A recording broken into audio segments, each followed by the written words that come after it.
We're going to be discussing the returns you get from mutual funds. We're going to use this formula, y equals p times the sum of 1 and r to the exponent of t.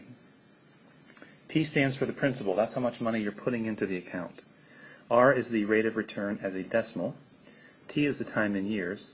And then y is what your money would be worth in the future. Example. We have a 1-year rate of return of 43%, and our principal is $3,500. So we write down the formula first. It says that the principal is $3,500. The rate of return is 43%. As a decimal, that's 0.43. Time in years, it says a 1-year return. Simplify this a little bit. 1 plus 0.43 is 1.43. And then put this in your calculator. And that's going to be $5,005. So you had $3,500, you let it set for a year, your return was 43%, and now you have $5,005. Second example, we have a 3-year average return of 12%, and our principal is $3,500. So we use this formula again. Principal is $3,500. As a decimal, 12% is 0.12. It's a 3-year average, so the time is 3. You can sum 1 and 0.12 rather, to be 1.12 cubed. Then put this in your calculator.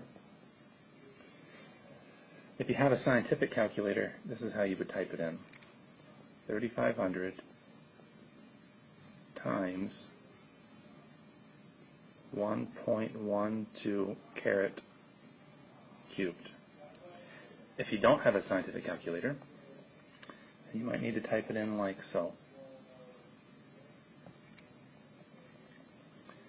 3,500 times 1.12 times 1.12 times 1.12. The exponent of 3 means you're multiplying it by itself 3 times. Let me put this in my calculator. This is $4,917. Let's round to 2 decimal places, because that would be change. It's 2.248. The 8 rounds the 4 up to a 5, so it's 0.25. So what your account will be worth in 3 years. Number 3, we have a 5-year return of 9%, and our principal, once again, is $3,500. So we use the formula, y equals p times the sum of 1 and r to the t. P in this case is 3,500. R as a decimal is 0.09. The time in years is 5. We can add 1 and 0.09 and get 1.09. Put this in your calculator.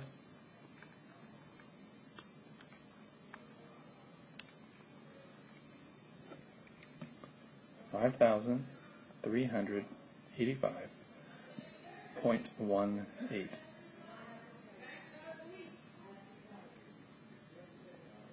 Please do the next 10 problems on your own. If you need any help, please let me know.